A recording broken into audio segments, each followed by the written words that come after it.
गया तो शुरू करें सर। ये एक आपको पहले वेलकम करना चाह रहे थे कर्मशा प्रेजेंट करके, तो पहले आप आइए।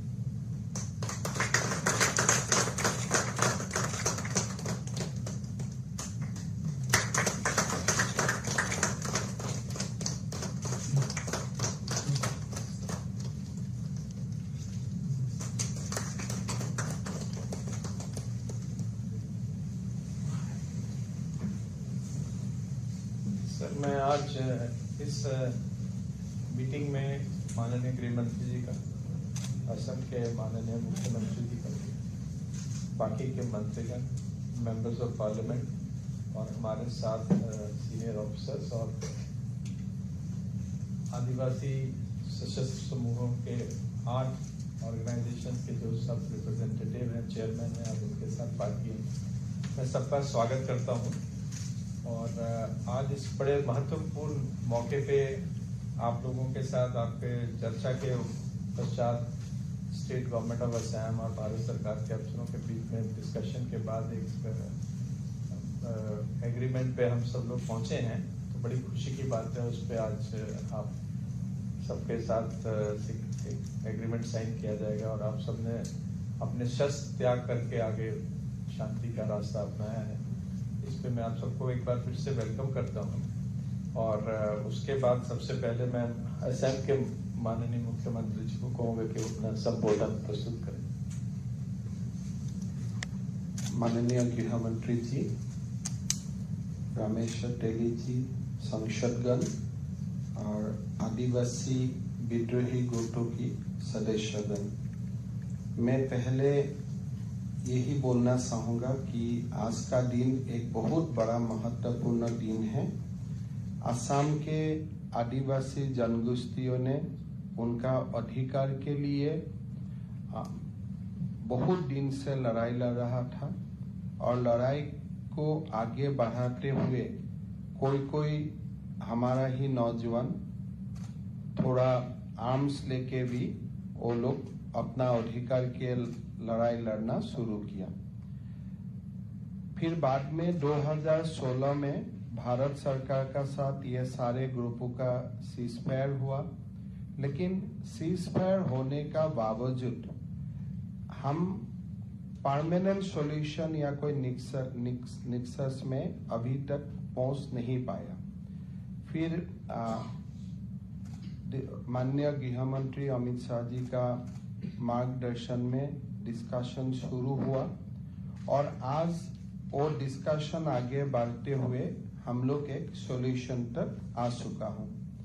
मेरा मानना है कि इस एग्रीमेंट का जरिए हमारा आदिवासी जनगोष्ठियों का लोगों को न्याय मिलेगा, सामाजिक न्याय मिलेगा, अर्थनैतिक विकास का एक बहुत बड़ा मौका मिलेगा और साथ साथ में एक पॉलिटिकल जो अधिकार चाहिए, राजनीतिक अधिकार, वो भी उन लोग को मिलेगा।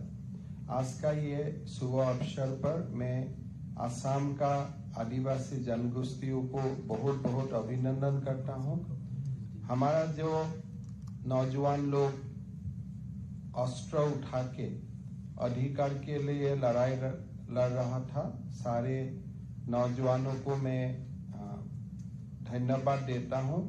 आप लोग ने आर्म्स भी दिया सरकार को।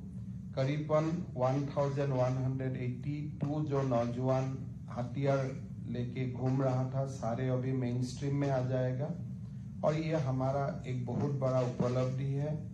मैं इतना ही आप लोग को वादा करना चाहता हूँ कि जो भी अकॉर्ड में लिखा होगा, अकॉर्ड में जो भी है, वो असम सरकार, भारत सरकार की मार्गदर्शन में हम लोग उनको बहुत ही सिंसियरली इम्प्लीमेंट करेगा। जहां तक असम का शांति का बात हुआ, माननीय गृह मंत्री जी का मार्गदर्शन में और प्रधानमंत्री जी का आशीर्वाद में अभी तक बोरो इलाका में एकॉर्ड हुआ, कार्बी आंगलंग में इलाका में एकॉर्ड हुआ, आज आदिवासी ग्रुप का साथ भी हमारा एकॉर्ड हो जाएगा। खाली अगर अभी हम दिमासा लोगों का साथ ही हमारा फाइनल एकॉर्ड बाकी है, वो हो जाएगा तो असम में कोई भी समस्या नहीं रहेगा। प्रधानमंत्री नरेंद्र मोदी जी का नेतृत्व में ये हमारा स्टेट के लिए एक बहुत बड़ा उपलब्धि है। मैं प्रधानमंत्री जी को असम वासियों का ओर से बहुत बहुत धन्यवाद देना चाहता हूं और साथ में गृह मंत्री जी का मार्गदर्शन में ये सारा काम हुआ है। मैं माननीय गृह मंत्री जी को धन्यवाद देना चाहता हूं सारे असम वासियों का ओर में। आदिवासी जनगोष्ठी तो आदिवासी है, लेकिन साथ साथ वो लोग असमिया भी है। तो ये हम आज का एकॉर्ड का तहत एक असमिया जो एक हमारा जो जाति गठन का प्रक्रिया है, ये बहुत आगे बढ़ जाएगा और मैं तमाम आदिवासी युवकों को पुनः हमारा मेन स्ट्रीम में स्वागत करता हूं और आज का हिस्टोरिक डे असम का इतिहास में सोनाली अक्षर में लिखा जाएगा। यही बोलते हुए मेरा वाणी का मैं विराम देता हूं। अब मैं इंडिविजुअल को कहूँगा कि औपचारिक सिग्नेचर कर लिया जाए।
आप सबका बहुत बहुत धन्यवाद। अब मैं माननीय गृह मंत्री महोदय को रिक्वेस्ट करूंगा आपके संबोधित।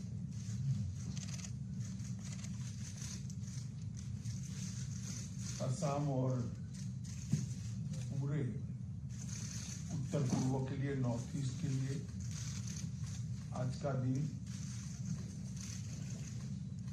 बहुत महत्वपूर्ण दिन है। नरेंद्र मोदी जी के प्रधानमंत्री बनने के बाद उत्तर पूर्व को शांत और विकसित बनाने के लिए कई प्रकार के कार्यक्रम हाथ में लिए गए। इसमें सबसे बड़ा कार्यक्रम उत्तर पूर्व में शांति प्रस्तावित करना है। इसमें आज एक बड़ा मील का पत्थर हम पार कर आगे बढ़ रहे हैं। असम के आदिवासी समूह के लगभग 1100 के आसपास जवान हथियार छोड़कर मेन स्ट्रीम में आ रहे हैं। इस अवसर पर उपस्थित डॉक्टर हेमंत बिस्वा शर्मा जी, सम्माननीय मुख्यमंत्री असम श्री रामेश्वर तेली जी, केंद्रीय पेट्रोलियम और प्राकृतिक गैस के राज्य मंत्री श्री संजय किशन जी, मंत्री असम सरकार, पल्लव लोचन दास जी, लोकसभा के सांसद, श्री कामाख्या कासा, राज्यसभा के सांसद, अन्य उपस्थित सांसदगण, पूर्व सांसदगण, श्री अजय कुमार भल्ला जी, मुख्य सचिव असम सरकार, डीआईबी तपन कुमार डीका जी, श्री पीयूष गोयल जी, डीजीपी असम सरकार श्री भास्कर ज्योति जी, ए.के. मिश्रा जिनके दिन में नॉर्थ ईस्ट के सभी हथियारी ग्रुपों के साथ बातचीत करने का काम गृह मंत्रालय ने दिया है। और आज सबसे बड़ी स्वागत में मेरे सभी आदिवासी समूहों के भाइयों का हृदय से गृह मंत्रालय में आप सबका स्वागत करता हूं, आप सभी का अभिनंदन करता हूं। मित्रों, आज जो ये कार्यक्रम है वो कार्यक्रम एक लंबे समय से 2014 से जो हमने प्रक्रिया प्रारंभ की है, नॉर्थ ईस्ट को शांत और समृद्ध बनाने की, वो प्रक्रिया का महत्वपूर्ण पड़ाव है। गृह मंत्रालय ने पूरे नॉर्थ ईस्ट को शांत और समृद्ध बनाने के लिए उत्तर पूर्व की अद्भुत संस्कृति का संवर्धन और विकास करने का फैसला लिया है। इसके साथ साथ सारे विवादों का समापन कर एक चिरकालिक हमेशा के लिए शांति उत्तर पूर्व में हो, नॉर्थ ईस्ट में हो, असम में हो, इसका भी रास्ता गृह मंत्रालय प्रशस्त करने का प्रयास कर रहा है। इसमें दो प्रकार की बाधाएं थी।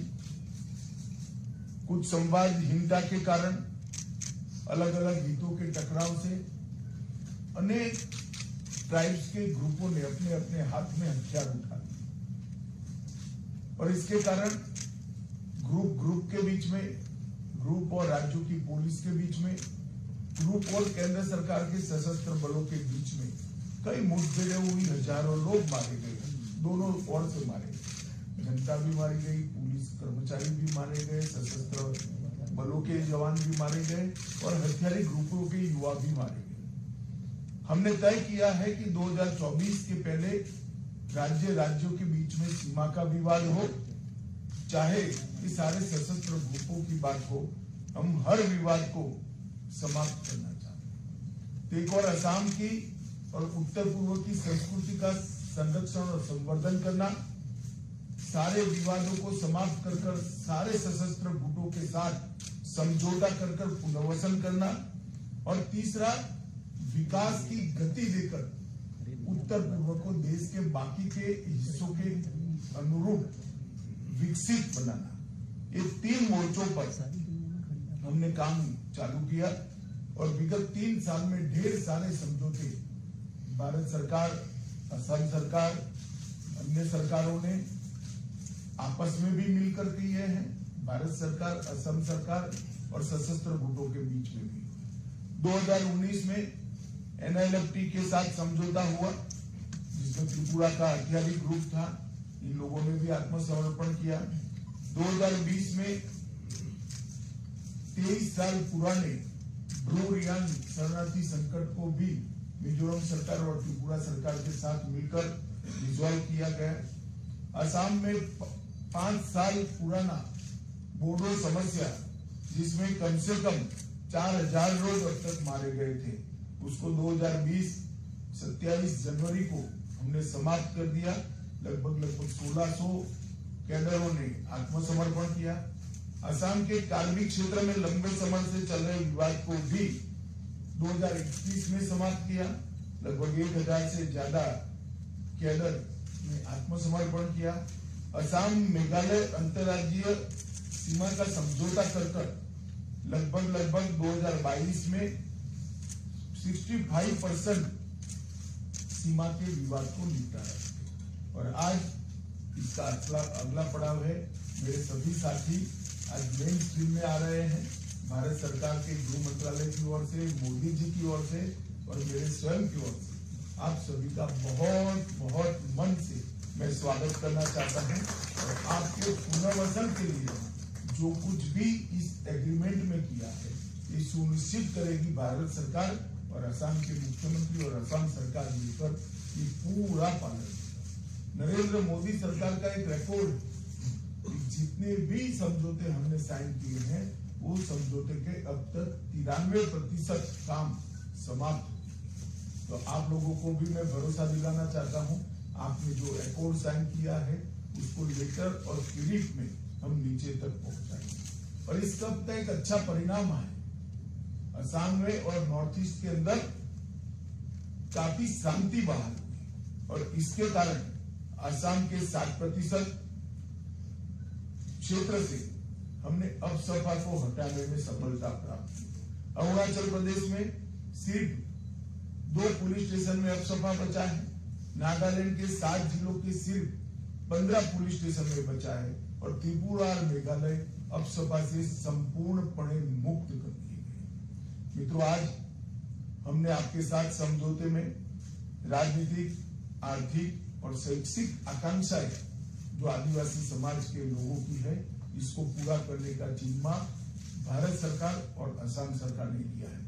सामाजिक, सांस्कृतिक, भाषीय और जातीय पहचान न केवल सुरक्षित हो और मजबूत बने, इसके लिए भी भारत सरकार ने आपके साथ, असम सरकार ने आपके साथ एग्रीमेंट किया है। और चाय बागान और सारे गांवों के अंदर तुरंत ही त्वरित गति से केंद्रित विकास हो, इसके लिए भी वो दोनों सरकारें मिलकर हम प्रयास करेंगे। एक जनजातीय कल्याण और विकास परिषद की स्थापना भी असम सरकार करेगी और भारत सरकार चाय बागान श्रमिकों के कल्याण के लिए भी अनेक उपाय हाथ में लेगी। लगभग 1000 करोड़ रुपए का 5 साल का पैकेज एक क्षेत्र के विकास के लिए हमने जो तय किया है, 5 साल में उसको सुनिश्चित रूप से पूरा कर दिया जाएगा। मित्रों, इस अवसर पर मैं आप लोगों को कुछ आंकड़े जरूर बताना चाहता हूं कि घटनाएं जो पहले आतंकवाद से संबंधित घटनाएं जो नॉर्थ ईस्ट में 2014 में जब मोदी जी की सरकार आई थी, तब 824 होती थी सालाना, वो घटकर 158 होती है। और जो जवान मारे जाते थे वो 181 मारे जाते थे, जिन्होंने हथियार हाथ में पकड़ा है वो अब 6 मारे जाते हैं। सिक्योरिटी फोर्सेस जो पहले हर साल 20 मारे जाते थे अब 2 मारे जाते हैं। सिविलियन पहले 212 मारे जाते थे अब सिर्फ 6 मारे गए हैं। और सरेंडर ग्रुपों की संख्या लगभग 10,000 पार कर गई। 10,000 युवा मेन स्ट्रीम में आए हैं, एक बहुत बड़ी बात है। और लगभग 7,000 से ज्यादा हथियारों को भी सरेंडर किया गया है। एक बहुत बड़ी उपलब्धि नॉर्थ ईस्ट के विकास के लिए। हम चाहते हैं कि उत्तर पूर्व का सबसे बड़ा राज्य आसाम ड्रग फ्री हो, टेररिज्म फ्री हो, डिस्प्यूट फ्री हो और संपूर्ण विकसित हो। इस दिशा में मोदी जी के नेतृत्व में भारत सरकार और भारत सरकार का गृह मंत्रालय दोनों पुरजोर कोशिश के साथ काम में लगे हैं। मोदी जी ने हमें अष्टलक्ष्मी का एक विजन दिया है। उत्तर पूर्व के 8 राज्य भारत के विकास के लिए, भारत के अर्थतंत्र के लिए अष्टलक्ष्मी बनकर उभरे। इस दिशा में हम काम करेंगे। मैं आज फिर से आसाम के मुख्यमंत्री श्री हेमंत बिस्वा शर्मा जी और भारत सरकार के जो अधिकारी इसमें लगे थे, आसाम सरकार के जो अधिकारी इसमें लगे थे और विशेषकर मेरे सब आदिवासी भाइयों बहनों का हृदय से धन्यवाद करता हूं कि आपने मेन स्ट्रीम में आकर अपने क्षेत्र को शांति और विकास से युक्त करने का एक बहुत बड़ा काम किया है। और अंत में फिर से मैं विश्वास दिलाता हूं कि समझौते की हर साइन की गई, दस्तखत की गई हर एक बात का पूर्णतया पालन हम करेंगे। ऐसा विश्वास दिलाकर मेरी बात को समाप्त करता हूं। वंदे मातरम। बहुत बहुत धन्यवाद। हमारे अपर सचिव को मैं रिक्वेस्ट करूंगा कि फॉर्मल धन्यवाद प्रस्ताव। माननीय केंद्रीय गृह मंत्री एवं सहकारिता मंत्री श्री अमित शाह जी का मैं हृदय से धन्यवाद ज्ञापित करना चाहता हूं, जिन्होंने माननीय प्रधानमंत्री श्री